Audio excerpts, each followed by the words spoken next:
Good morning साथियों। आप सभी का एक बार स्वागत है आपके अपने चैनल में।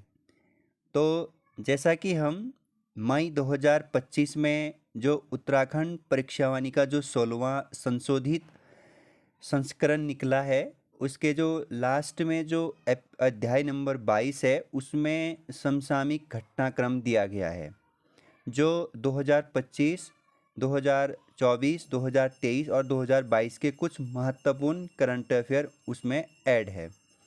और आप लोगों को पता होगा कि यूके ट्रिपल एस सी हमेशा उल्टे सुल्टे करंट अफेयर पूछते रहता है। कभी 23 का पूछ देता है, तो कभी 24 का पूछ देता है, तो कभी 25 का भी पूछ देता है वो। ठीक है, तो इसलिए हम जो अध्याय नंबर 22 है, उसमें दिए गए करंट अफेयर पे हम चर्चा कर रहे हैं। आज ये एपिसोड नंबर 3 है। ठीक है, तो आज हम इस पे चर्चा करेंगे कि क्या महत्वपूर्ण इवेंट हुए हैं। ठीक है, तो इसका पीडीएफ आप लोगों को टेलीग्राम ग्रुप में भेज दिया जाता है। आप डिस्क्रिप्शन बॉक्स में जा कर के टेलीग्राम ज्वाइन कर सकते हैं। साथ में हमारे द्वारा एक नया सीरीज लॉन्च किया गया है जिसका नाम है Uttarakhand BS Negi one liner करके। ठीक है, हम रोज़ वहाँ शाम को एक एक वीडियो डाल रहे हैं। आप उन्हें भी ज़रूर देखिएगा क्योंकि वो जो 2025 में 5वां संस्करण है वो जो निकला है। ठीक है, हम उस पर चर्चा कर रहे हैं। तो आज का जो पहला करंट अफेयर है वो है यू तैयारी के बारे में, यानी यू प्रिपेयर के बारे में। Uttarakhand disaster preparedness and resilient project, जिसे यू प्रिपेयर कहा गया है, जिसे विश्व बैंक द्वारा 200 मिलियन के निवेश से वित्त पोषित किया गया है। यानी यू प्रिपेयर को किसने फंड प्रोवाइड किया है? तो विश्व बैंक ने किया है। आप इसे याद जरूर रखिएगा। और कितना मिलियन? 200 मिलियन। इसका उद्देश्य आपदा प्रबंधन को सुदृढ़ करना, साथ में रिस्पॉन्स टाइम को कम करना है। इस परियोजना के अंतर्गत निम्नलिखित कार्य किए जाएंगे, जिसमें 10 आपदा राहत आश्रय गृहों का निर्माण होगा, 8 सड़क सुरक्षा संबंधित उपाय, 45 पुलों का निर्माण किया जाएगा, 19 अग्निशामक केंद्रों का निर्माण और सुदृढ़ीकरण करना है। साथ में डिजास्टर रिकवरी बल हेतु ट्रेनिंग सेंटर बनाना है, अस्पतालों का सुदृढ़ीकरण करना है, वनाग्नि से निपटने की तैयारी भी करनी है। विश्व बैंक के द्वारा जो 200 मिलियन का जो फंड दिया गया है। ठीक है, बता दें कि ISFR 2023 के अनुसार वनाग्नि की जो सर्वाधिक घटनाएं भारत में जिस राज्य में होता है, तो वो उत्तराखंड है। 2023 के अनुसार उत्तराखंड पहले स्थान पर है। ठीक है, तो ये अपने आप पे महत्वपूर्ण हो जाता है और ये पूरा करंट अफेयर ही इम्पोर्टेंट है। नेक्स्ट है 38वें राष्ट्रीय खेल 2025 उत्तराखंड में समापन हुआ। इसके बारे में भी पूरा डिटेल से हम चर्चा करने वाले हैं। यहाँ से एक नंबर पक्का आएगा 2026 तक जितने भी एग्ज़ाम होंगे, क्योंकि नेक्स्ट जो 39वां होना है वो मेघालय में होना है। तो 38वें राष्ट्रीय खेलों का आयोजन 28 जनवरी से 14 फरवरी 2025 तक आयोजित किए गए। तो पहला ही पॉइंट आप लोगों के लिए इम्पोर्टेंट हो जाता है कि जो 38वां राष्ट्रीय खेल का आयोजन हुआ वो कब से कब तक हुआ? 28 जनवरी से 14 फरवरी तक आयोजित हुआ। ठीक है, इन खेलों का उद्घाटन देश के प्रधानमंत्री नरेंद्र मोदी जी ने देहरादून स्थित राजीव गांधी अंतर्राष्ट्रीय क्रिकेट स्टेडियम में किया। तो 38वें राष्ट्रीय खेल महोत्सव का उद्घाटन किसने किया?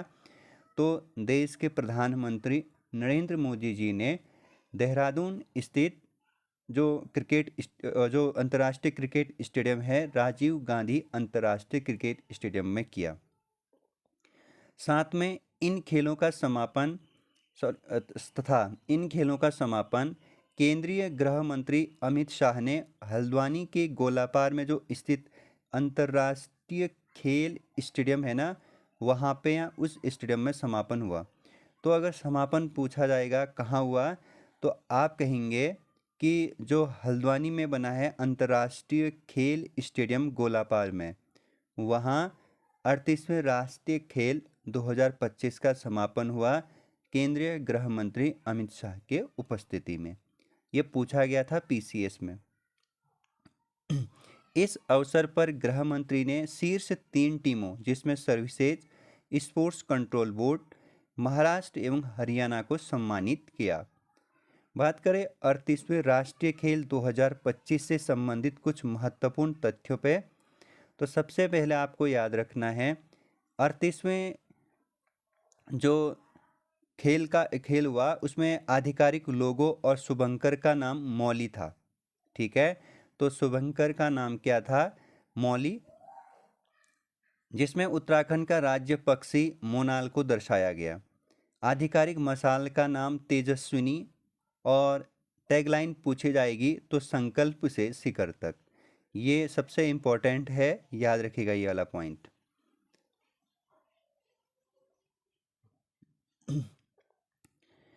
विभिन्न राज्यों व केंद्र शासित राज्यों से टोटल यहाँ पे खिलाड़ियों ने जो पार्टिसिपेट किया वो 11,354 एथलीटों ने भाग लिया, जिसमें सर्वाधिक खिलाड़ी उत्तराखंड राज्य से ही रहे। दूसरे नंबर पर हरियाणा और महाराष्ट्र के खिलाड़ियों ने पार्टिसिपेट किया। तो अगर भाग लेने वाले खिलाड़ियों में सबसे ज़्यादा पूछा जाएगा तो अपना देवभूमि सबसे ज़्यादा एथलीट भेजे इस बार। ठीक है, इस आयोजन में 32 प्रतिस्पर्धी खेल एवं 4 प्रदर्शन कार्यक्रम शामिल थे। तो टोटल 38वें राष्ट्रीय खेल में कितने खेल शामिल हुए? 36, जिसमें 32 तो प्रतिस्पर्धी खेल था, 4 प्रदर्शन कार्यक्रम थे। 4 प्रदर्शन कार्यक्रम आप लोगों के लिए बहुत इम्पोर्टेंट हो जाता है, जिसमें मलखंभ, कल्लारी पट्टेउट और राफ्टिंग एवं योगासन शामिल थे। ठीक है, ये आपको 4 याद रखना है खास करके। बात करें खेलों का आयोजन उत्तराखंड के 8 जिलों के 11 विभिन्न स्थानों पर किया गया। आप लोगों को ये 8 जिले याद रखने की ज़रूरत नहीं है, कौन कौन से ज़िले इसमें शामिल किए गए करके। तो सिर्फ आपको 8 जिलों में 38वें खेलों का जो राष्ट्रीय खेल था उसका आयोजन किया गया बस। ठीक है, अब पदक तालिका में देखेंगे तो जो फर्स्ट नंबर पर रहा टोटल मेडल में तो वो रहा महाराष्ट्र। लेकिन अगर स्वर्ण पदक में पूछा जाएगा तो सर्विसेज आपको याद रखना है। तो सेवाएं खेल नियंत्रण बोर्ड ने सबसे ज़्यादा जो स्वर्ण पदक जीता है वो है 68।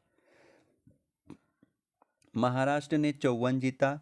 वही अपना देवभूमि ने 24 स्वर्ण पदक जीता।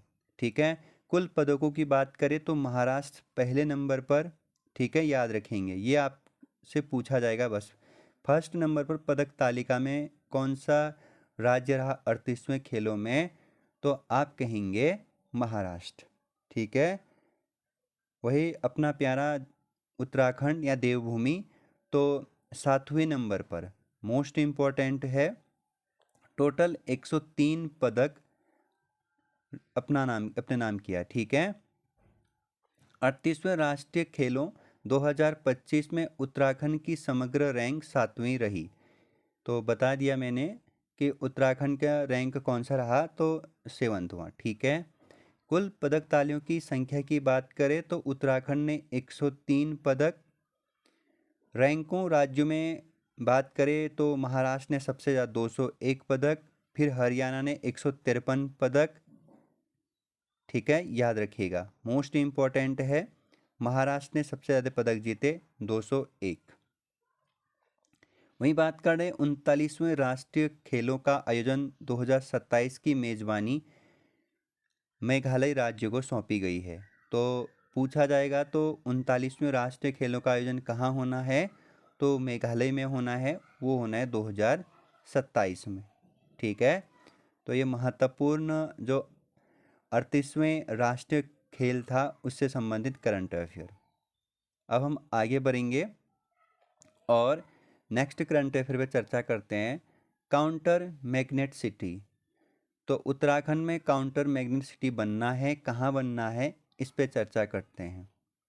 राजधानी दिल्ली एवं राष्ट्रीय राजधानी क्षेत्र एनसीआर में बढ़ती आबादी का दबाव कम करने के लिए एनसीआर की 400 किलोमीटर की परिधि में शहरों को काउंटर मैग्नेट सिटी या शहर बनाया जा रहा है। इन शहरों में राजधानी दिल्ली जैसी ही स्वास्थ्य, रोजगार, शिक्षा एवं खेलकूद की सुविधाएं नागरिकों को प्राप्त होगी, जिसमें इन शहरों से दिल्ली की ओर आने वाले पलायन पर रोक लगाई जा सकेगी। बता दें कि हिसार यानी हरियाणा, बरेली उत्तर प्रदेश, कोटा राजस्थान, पटियाला पंजाब, ग्वालियर मध्य प्रदेश को भी काउंटर मैग्नेट सिटी घोषित किया जा चुका है। अब ये बनना कहाँ है काउंटर मैग्नेट सिटी उत्तराखंड में? तो देहरादून एवं हरिद्वार के बीच में बनना है काउंटर मैग्नेट सिटी। ठीक है, ये इसलिए बना जा रहा है, जो हमारी राजधानी, देश की राजधानी दिल्ली है, वहाँ पे आबादी को कम किया जा सके, मतलब आबादी का जो घनत्व बढ़ रहा है, दिनों दिन वहाँ दबाव बढ़ रहा है, उसे कम किया जा सके। और जैसी फैसिलिटी वहाँ दी जा रही है, तो वैसी फैसिलिटी आपका अब देहरादून एवं हरिद्वार में बनने जा रहा है, मिलने जा रहा है। ठीक है, तो काउंटर मैग्नेट सिटी कहाँ बनेंगे? देहरादून एवं हरिद्वार में बनेंगे। ओके, नेक्स्ट जो करंट अफेयर है वो है, 2 नए नगर निगम बनाए गए थे 2024 में। ठीक है, तो मुख्यमंत्री श्री पुष्कर सिंह धामी जी की कैबिनेट 31 अगस्त 2024, याद रखिएगा 2024। ठीक है, मैं 2024 में चले गया हूँ। अब 31 अगस्त 2024 को अल्मोड़ा एवं पिथौरागढ़ नगर पालिका परिषद, पहले क्या हुआ करते थे, ये अल्मोड़ा और पिथौरागढ़ जिले, ये नगर पालिका परिषद हुआ करता था। अब इन दोनों डिस्ट्रिक्ट को अपग्रेड करके नगर निगम का दर्जा दिया गया है। अब बात करें, वर्तमान में नगर निगमों की संख्या 9 से बढ़कर 11 हो गई है। तो देखना, पुलिस में ये नगर निगम से सवाल पूछा जाएगा। ठीक है, और पंचायत राज को आप अच्छे से पढ़ के जाइएगा, पंचायत राज से आप लोगों को सवाल देखने को मिलेगा पुलिस में। ज्ञात है कि अल्मोड़ा व पिथौरागढ़ के नगर निगम बनने के उपरांत अब कुमाऊं मंडल में नगर निगमों की संख्या 3 से बढ़कर के 5 हो गई है। सीधे सीधे पूछा भी जा सकता है कि अब कुमाऊं मंडल में वर्तमान में कितने नगर निगम है, तो आप कहेंगे 5। कई बच्चों को पता भी नहीं रहता है, हाँ?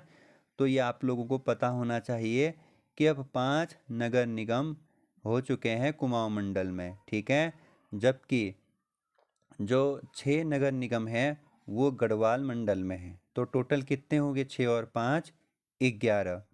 कुमाऊं मंडल के अन्य 3 नगर निगम हल्द्वानी, रुद्रपुर, काशीपुर, और 3 अब कौन से हुए? जो 2 हो गए अब, अल्मोड़ा और पिथौरागढ़। ठीक है, तो 5 कौन कौन से हुए? एक तो हल्द्वानी, रुद्रपुर, काशीपुर, अल्मोड़ा और पिथौरागढ़। ठीक है, ये 5 कुमाऊं मंडल। बता दें कि अल्मोड़ा उत्तराखंड की प्रथम नगर पालिका परिषद थी, जिसकी स्थापना वर्ष 1864।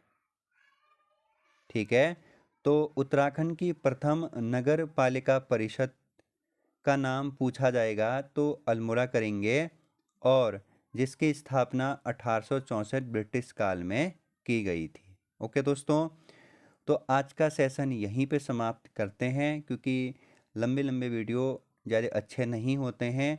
तो हम कल योग नीति और उत्तराखंड के बारे में चर्चा करेंगे, साथ में राज्य में ट्रांसजेंडर कल्याण बोर्ड के बारे में भी चर्चा करेंगे, ग्रीन सेंस और उत्तराखंड के बारे में चर्चा करने वाले हैं। ठीक है, आप लोग कंटिन्यू इस सीरीज़ को देखिएगा, मैं कंटिन्यू इस सीरीज़ को रखूँगा। जब तक परीक्षा वाणी के सारे करंट अफेयर पूरा नहीं करवा लेता। ठीक है, बाकी अपना ख्याल रखिएगा। बाय बाय, धन्यवाद।